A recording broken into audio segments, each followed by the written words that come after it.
Bismillah. Assalamualaikum warahmatullahi wabarakatuh. Alhamdulillah.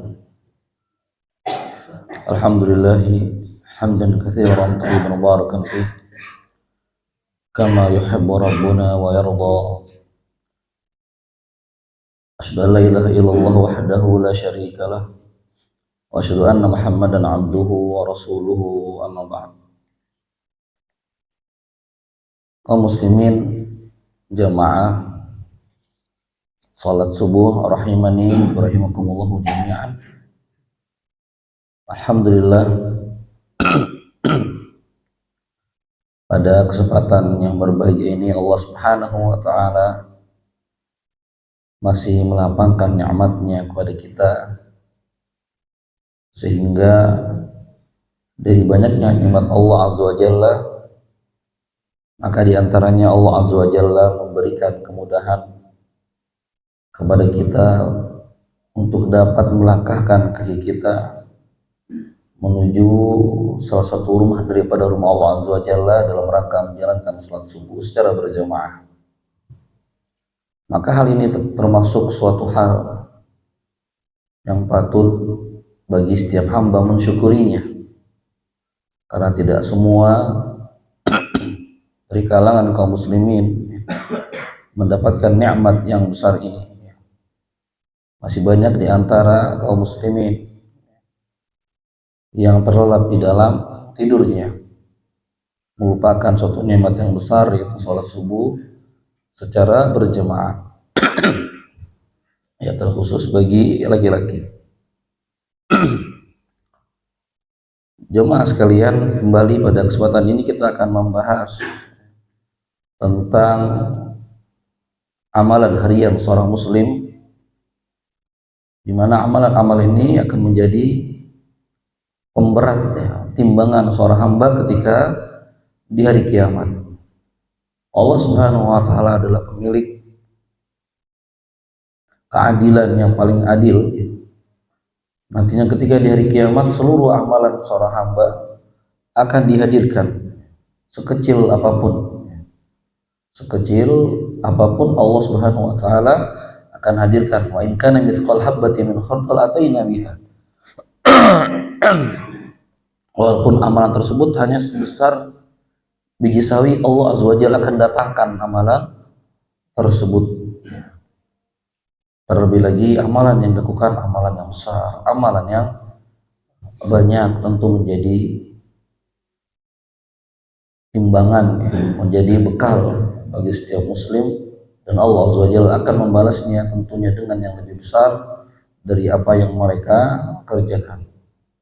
Allah Subhanahu wa taala berfirman, "Man 'amila shalihan min dzakarin aw untha wa huwa mu'min falanuhyiyannahu hayatan thayyibah wa lanajziyannahum ajrahum bi ahsani ma kanu ya'malun."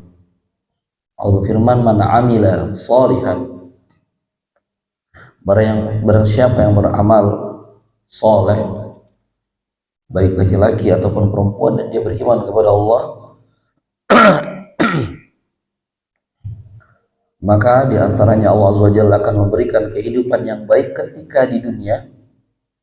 Walanajziyannahum ajruhum bi ahsani ma kanu ya'malun, dan Allah akan memberikan balasan yang lebih besar daripada apa yang mereka kerjakan selama di dunia. Maka buku ini mengajarkan kepada kita, menuntun kepada kita agar dalam keseharian kita bisa beramal, bisa melakukan amalan-amalan, tentunya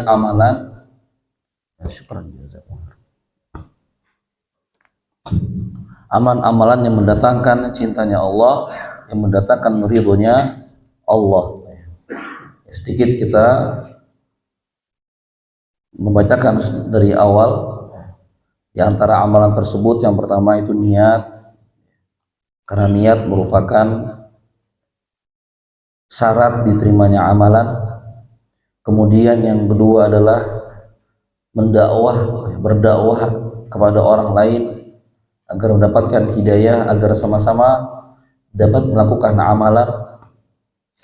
Kemudian yang ketiga adalah mendidik anak agar menjadi anak yang soleh, karena anak yang soleh ini merupakan bekal bagi orang tuanya, termasuk daripada amalan yang tidak akan terputus bagi orang tuanya. Kemudian yang keempat, mengkaji ilmu agama, karena tentunya seseorang itu tidaklah beramal kecuali dengan ilmunya. Al-ilmu qabla al-qawli wal amal, sesungguhnya ilmu itu sebelum perkataan dan juga perbuatan.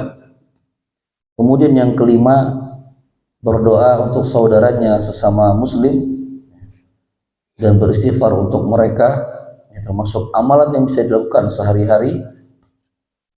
Kemudian yang keenam, taubat kepada Allah Azza wa Jalla, menangis karena takut kepada Allah Azza wa Jalla. Kemudian yang ketujuh, berzikir ketika hendak tidur dan bangun tidur. Kemudian yang kedelapan, niat untuk bangun malam, untuk sholat malam ketika hendak tidur. Kemudian bangun untuk sholat malam dan membangunkan istri atau suaminya, serta berdoa seraya mohon ampun kepada Allah. Dan ini kalau 8 amalan tadi bisa dilakukan sehari-hari. Dilanjutkan amalan yang ke-9 ya. Kita masuk ke amalan 9 ya. Jadi bisa dilihat di bukunya yang pegang buku, amalan yang ke-9.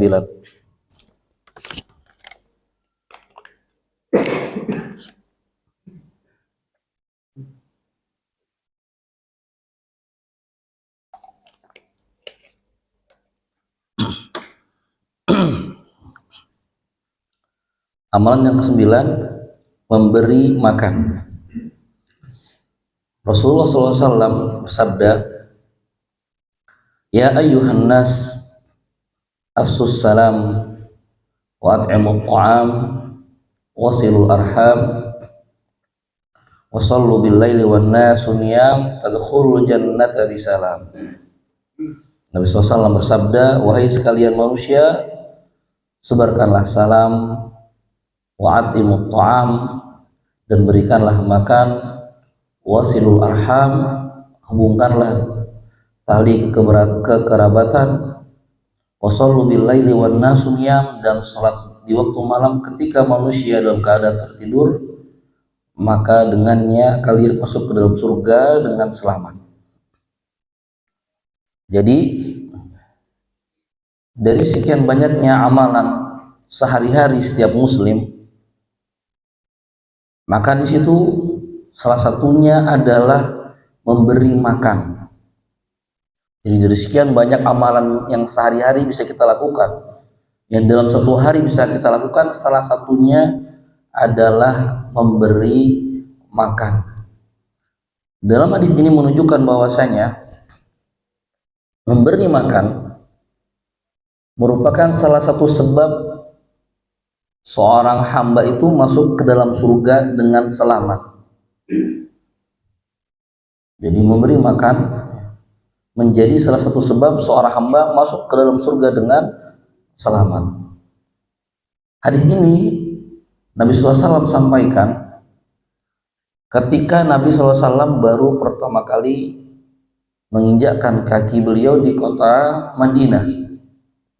Jadi ketika sampai di kota Madinah, ketika berkumpulnya orang-orang dari kalangan muhajirin, berkumpul dari kalangan ansar, dipertemukan dengan orang-orang muhajirin. Orang-orang ansar itu orang-orang yang berada di Madinah, muhajirin itu yang dari Mekah menuju ke Madinah. Ketika mereka bertemu, Nabi SAW sampaikan hadis ini, mengatakan dalam sabdanya, "Wahai sekalian manusia, sebarkanlah salam, berikanlah makan." Itu artinya selain memberikan makan merupakan jalan seseorang masuk ke dalam surga dengan selamat, maka memberikan makan juga itu dapat menyambungkan kekerabatan sesama muslim. Di sini Nabi SAW ingin mempersaudarakan antara muhajir dan ansar, dan yang disampaikan adalah hadis ini. Jadi ini di sini ini ada hubungannya bahwasanya Nabi SAW ingin mempersaudarakan muhajir dan juga Ansor. Di antara caranya adalah menyebarkan salam.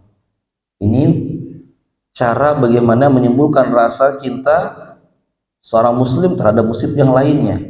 Maka cara yang lainnya adalah memberikan makan. Ini salah satu cara Nabi SAW mempersaudarakan, mengakrabkan antara seorang muslim dengan muslim yang lainnya, yaitu dengan cara memberi makan.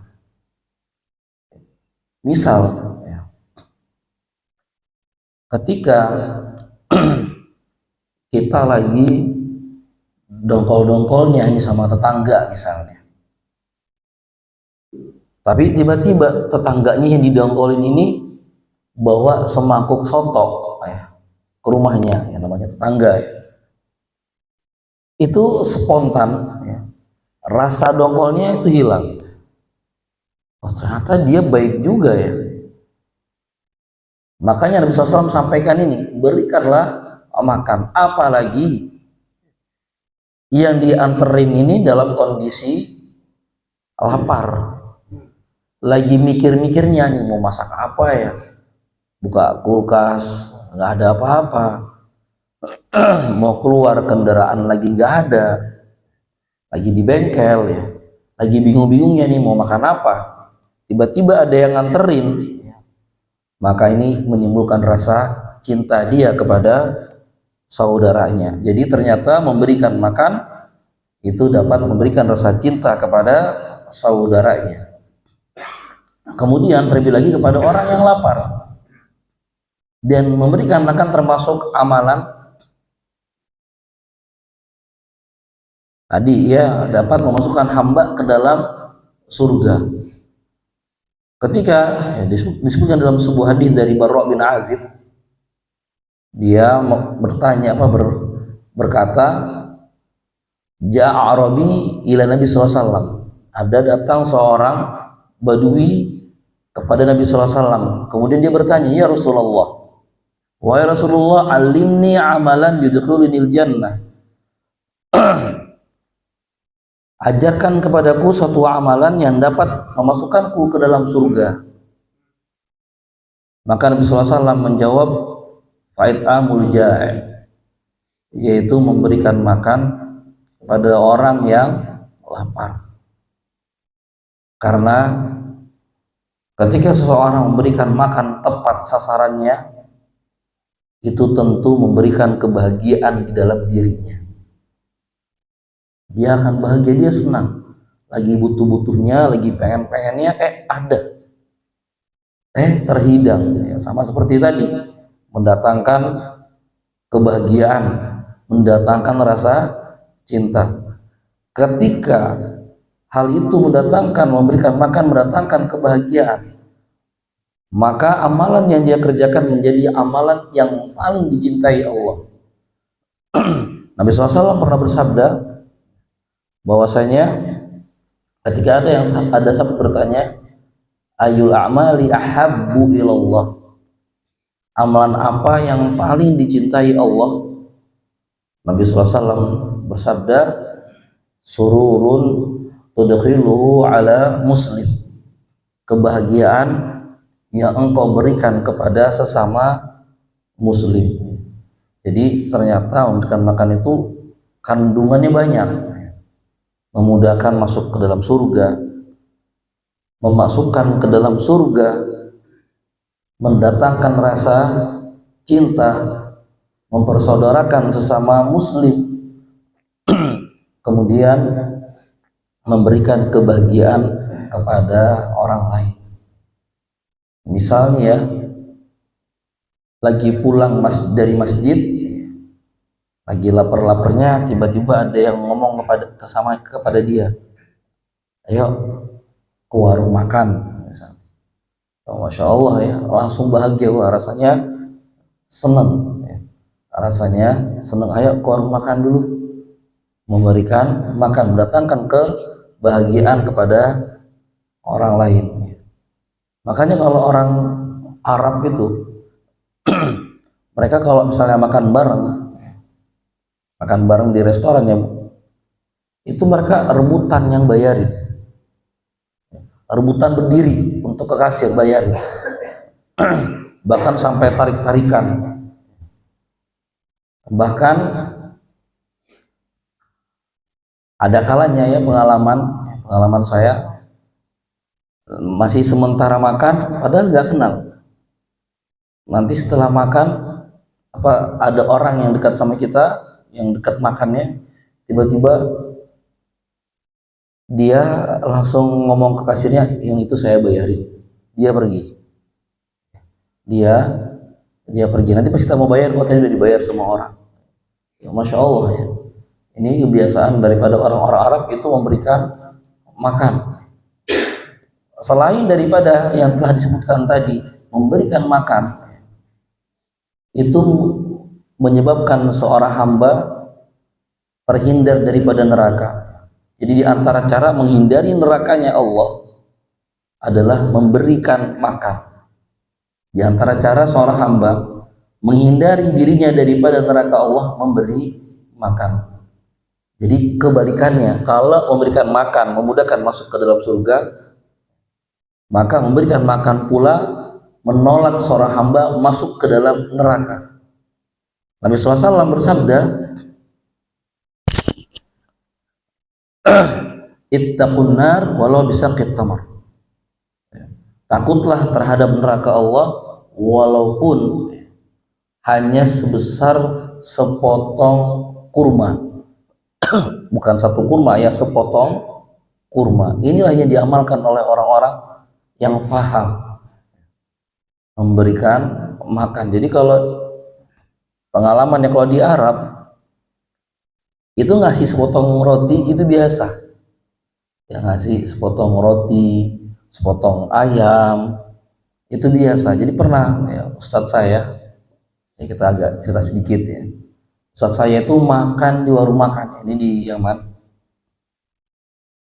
Kalau orang Indonesia itu makan ayam satu paha itu cukup ya, orang Indonesia satu paha cukup, bahkan bisa nambah 2 kali itu nasinya ya. Maka satu ketika nih Ustadz saya ini sama temennya makan memesan hanya 1/4 ayam. Jadi kalau di Arab itu kalau pesan ayam itu nggak bisa satu paha, nggak ada sana jual potongan satu paha dijual, itu nggak ada. Jadi kalau ayam itu kalau nggak 1 biji, setengah, 1/4 itu yang ayamnya jenisnya ayam guling, jadi bisa dipotong jadi 4.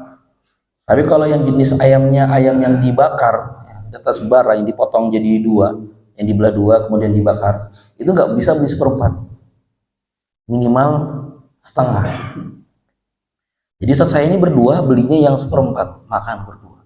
Orang Arab yang pesannya lebih besar itu kaget ya, dia lihat dari jauh, ini orang Indonesia miskin banget ya, 1/4 dimakannya berdua, sementara dia makan setengah sendiri ya. Akhirnya tanpa sungkan dia potongkan punya dia kasih ke Ustadz saya tadi. Padahal bukan karena nggak mampu, tapi memang kebiasaan Indonesia ya segitu cukup. Apalagi nasinya ada rasanya, nasi di Arab kan gurih ya, nasi biryani, nasi bukhori ya, atau nasi kalau di Indonesia nasi mandi, atau nasi apa kalau di Indonesia namanya ya, nasi kebuli ya, ada rasanya. Artinya nggak pakai lauk juga udah enak, kayak nasi kuning lah di sini, tapi dipotongkan ya. Karena apa? Karena mereka tahu ya, dengan seperti itu bisa jadi itulah amalan yang bisa menghindarkan dirinya daripada neraka Allah, yang menyelamatkan dirinya dari neraka Allah ya. Terlebih lagi ya ketika di bulan Ramadan ya. Maka di situ mereka berlomba-lomba memberikan makan. Jadi kalau seumpama melihat ada orang yang tidak mampu di pinggir jalan, belikan makan. Melihat ya kalau lagi di kota ada orang yang nggak mampu, sekali-kali belikan 1 bungkus kasih. Karena ini termasuk amalan yang memasukkan dirinya ke dalam surga. Tadi ketika orang Badui bertanya kepada Nabi SAW, alimni amalan tudkhulunil jannah, ajarkan kepadaku satu amalan yang dapat memasukkanku ke dalam surga. Nabi SAW bersabda, it'amul ja'i, berikanlah makan kepada orang yang lapar. Maka inilah salah satu amalan harian seorang muslim yang bisa kita amalkan, dan banyak sekali keutamaan yang ada di dalamnya. Baik, ini yang mungkin bisa disampaikan, semoga bermanfaat. Akhirul kalam, wallahu ta'ala alam. Subhanakallahumma wa bihamdika asyhadu an la ilaha illa anta astaghfiruka wa atubu ilaik. Assalamualaikum warahmatullahi wabarakatuh.